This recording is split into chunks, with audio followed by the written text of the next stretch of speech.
Doctor Babasaheb Ambedkar यांच्या 135व्या जयंतीनिमित्तानं Purna police ठाण्यात शांता समितीची बैठक उपविभागीय पोलीस अधिकारी डॉक्टर समाधान पाटील यांच्या अध्यक्षतेखाली पार पडली। यावेळी अखिल भारतीय भिक्खू संघाचे राष्ट्रीय कार्याध्यक्ष प्रधान डॉक्टर भगुप्त महाथेरो भिक्खू पय्यावंश, नगराध्यक्ष प्रतिनिधी बंटी कदम, उपनगराध्यक्ष मुकुंद कोळे, तहसीलदार श्री गंगावणे, महावितरणचे डी.वाय. रामगिरकर, पोलीस अधिकारी गोबाडे, नगरसेवक प्रगदा कांबळे, भया खंदारे, धम्मा जोंधळे, रौफ प्रेशिश, जयंती मंडळाचे अध्यक्ष गायकवाड, जयंती मंडळाचे पदाधिकारी दादाराव पंडित, श्रीनिवास ओझा, तुषार गायकवाड, विजय जोंधळे, सुनील मगरे सह शहरातील सर्व समाजाचे नागरिक उपस्थित होते।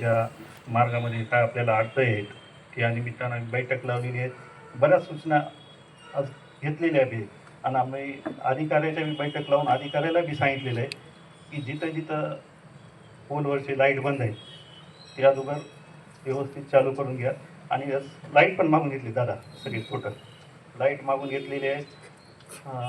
आपले स्वच्छता जे हे आहे साहेब पारवे साहेबाला बी मी सांगितले की बाबा जे बी ते रोडवर ज्या हे आहेत कचऱ्याचे ढिगं असो नाही तर कोणाच्या बांधकामाचे असो हे काढून घ्या लवकरात लवकर।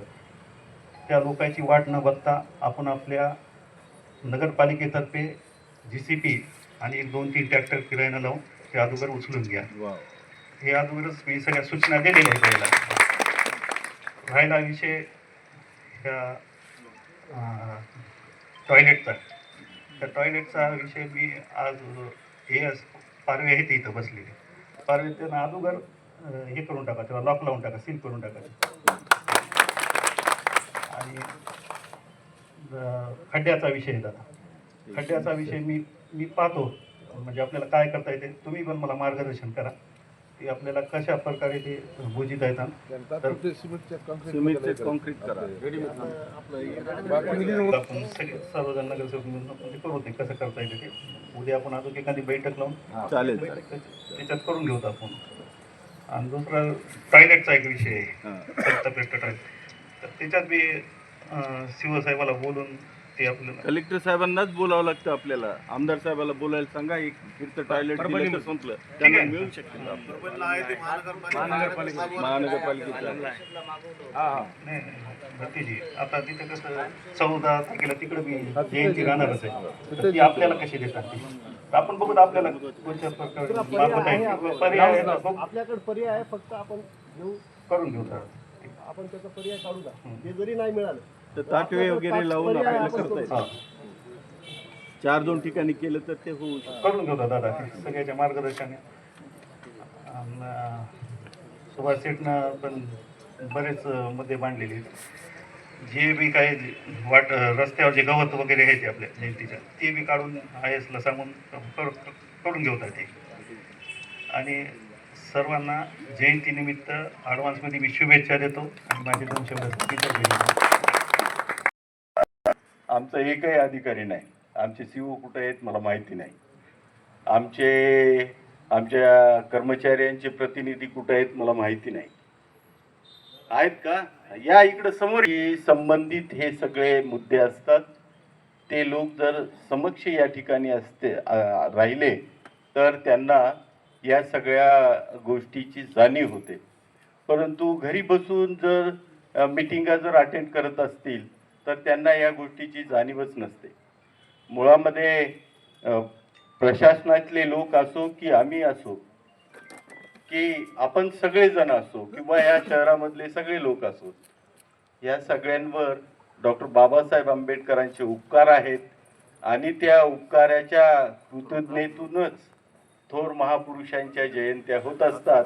त्यामध्ये डॉक्टर बाबासाहेब आंबेडकर टॉपवर आहेत की ज्यांच्या जयंती करा कुणाला म्हणावी लागत नाही किंवा जयंती आहे तयारी करा असंही कुणाला सांगावं लागत नाही। जयंती होत असताना आम्ही काय तयारी करतोय हे पाहण्यासाठीच प्रशासन असतं। आता या ठिकाणी प्रथम जी मांडणी केलेली आहे, सूचना मांडलेली आहे ती रस्त्यावरच्या अडथळ्यांची, ती जयंतीच्या निमित्तानं असो किंवा अन्य कुठल्याही निमित्तानं असो, जी जयंतीचा मार्ग जो आहे तर तो मार्ग जसं सुबोधनी सांगितलं त्याप्रमाणे आपण फक्त ते डागडुगी करून नाही जमणार।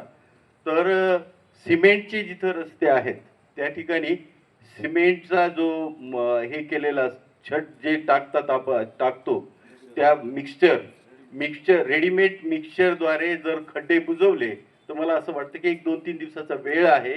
या 2-3 दिवसाच्या वेळेमध्ये हे खड्डे बुजवले जाऊ शकतात. या ठिकाणी आदरणीय बंटी भाऊ आहेत, त्यांनी या सूचनेकडे लक्ष द्यावं आणि आमचे सन्मानी त्यांची व्यवस्था करा. हे करणं अत्यंत गरजेचं आहे. रामगीर साहेबांसाठीची जी सूचना आलेली आहे, नक्की मला कर्तव्यदक्ष अधिकारी आहेत, नक्कीच त्याचं आपल्याला उद्याच ते त्या दृष्टीने कार्यवाही करतील मला असं वाटतं. दादाराव पंडितांनी मांडलेला मुद्दा अत्यंत रास्त आणि महत्त्वाचा आहे की मिरवणूक 12 वाजता निघते आणि साधारणतः 8 वाजता संपते. 8 तास पुरुष काय कुठे जातात, आडव्याला उभे राहून येऊ शकतात, स्त्रियांची कुचंबना होते. तर जिल्हाधिकाऱ्यांना नगरपालिकेच्या वतीने एक पत्र जावं, पोलीस प्रशासनाच्याही वतीने एक पत्र जावं, ज्यांना जसे प्रयत्न करता येतील तसे प्रयत्न करावे. आमदार साहेबांनाही सांगा आपल्या की एक फिरतं जे स्वच्छालय आहे ते केवळ महिलांसाठी म्हणून आलंच पाहिजे या दृष्टीनं. आणि 2 कार्यक्रम आहेत आपले जयंतीचे ठरलेले, मला आदरणीय भंतीजी सांगत होते 17 आणि 23ला. त्या दिवशी तर नक्कीच आपल्याला हे फिरते जे स्वच्छालय आहे ते लागणारच आहेत. तर त्या दृष्टीने ते घेतले पाहिजे, पत्रव्यवहार झाला पाहिजे. कर्मचारी साहेब आहेत ते त्यांच्याकडे सक्षम अधिकारीच त्याच्याकडे लक्ष देणारा नसल्यामुळं हे थोडीशी अशा प्रकारची मरगळ आमच्या कर्मचाऱ्यांमध्ये आलेली आहे. ती दूर होण्याच्या दृष्टीनं अध्यक्ष साहेब थोड्या सूचना आपल्या सगळ्या कर्मचाऱ्यांना सांगा. हे सांगत असताना सगळ्यात महत्त्वाची सांगितली पाहिजे की आंबेडकर जयंतीच्या निमित्तानं सार्वजनिक स्वरूपामध्ये जे कार्यक्रम होतात ते होतातच. ते तर सार्वजनिक कार्यक्रमामध्ये व्यस्त असल्यामुळं आम्ही त्याकडेच लक्ष देतो. त्या दरम्यान मात्र जी विविध कार्यालय आहेत, आपल्या ज्या विविध संस्था आहेत, त्या सगळ्या संस्थेमध्ये सुद्धा डॉक्टर बाबासाहेब आंबेडकरांची जयंती झाली पाहिजे या दृष्टीनं आपल्याला काही करता येईल का, त्या दृष्टीनं पत्रव्यवहार म्हणा किंवा